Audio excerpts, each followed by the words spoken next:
Hello.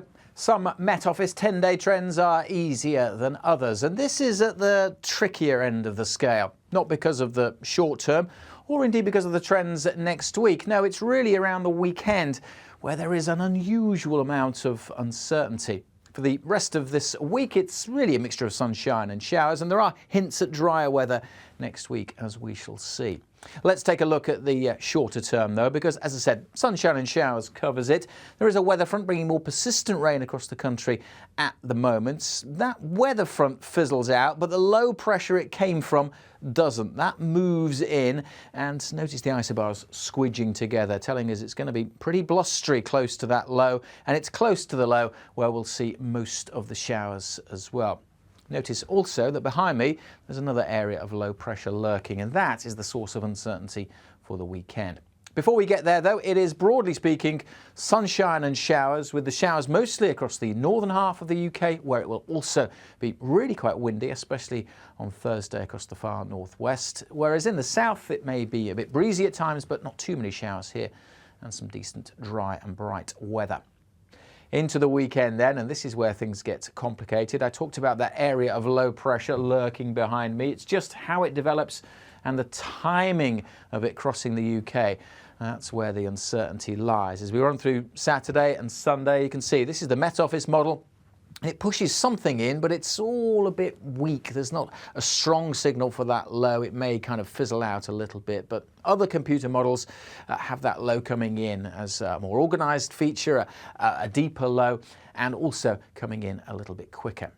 Why the uncertainty? Well, let's rewind the clock, come back to the here and now, and head over to North America, because the reason behind the uncertainty actually stems from what's going on across parts of Canada. A deep area of low pressure here. Let's put the jet stream on, that fast-moving ribbon of air high up in the atmosphere. It's being developed, this low, by this trough, this dip in the jet stream here.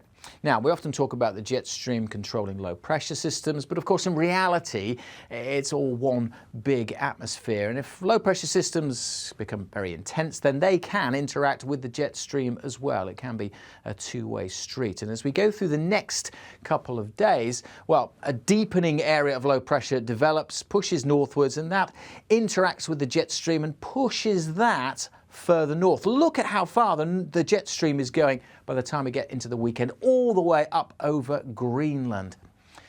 That has an impact then downstream as the jet stream drives its way south down towards the UK, and just how it interacts with this low pressure down to the southwest. And you can see a tiny change in the next couple of days across parts of Canada could have a big impact on where the jet stream is, just a couple of 100 miles either way, and how that picks up or doesn't pick up this area of low pressure. So that's why there is uncertainty. I'm going to show you how much uncertainty, unusual amounts of uncertainty, it has to be said for the weekend. These are the two main computer models that we use.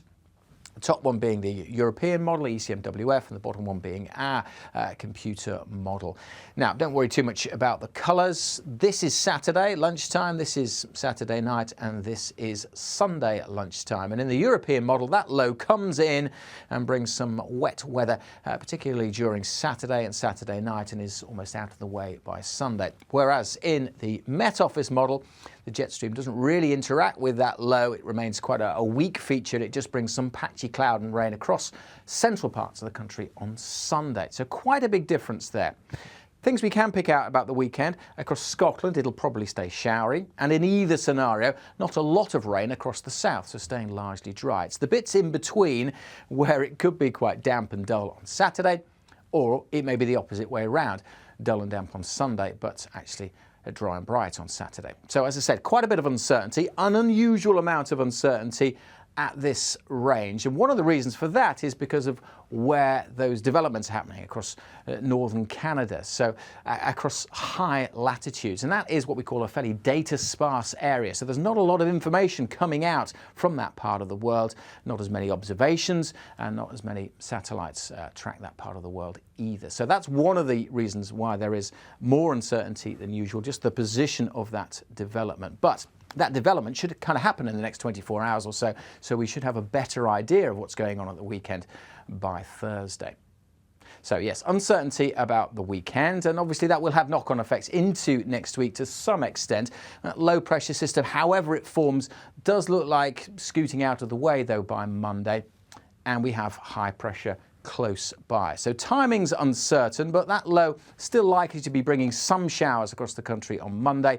But then this high pressure may then start to topple in next week. And there's quite a strong signal when we run the computer models several times that pressure will be high for much of next week. So this is the European model, ECMWF.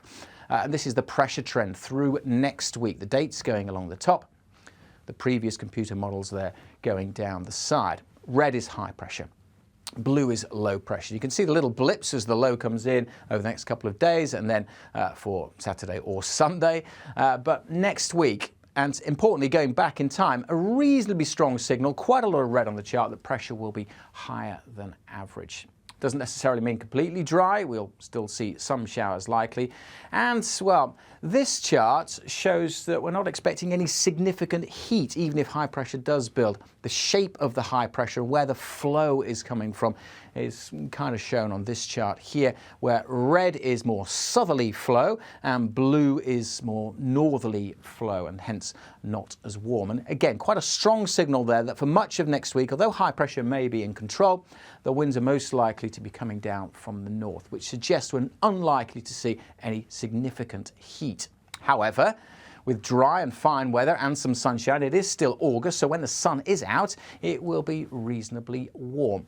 The main signals, though, for next week, not the widespread heavy showers that we saw earlier this week. Still some showers are likely, but overall it looks drier next week.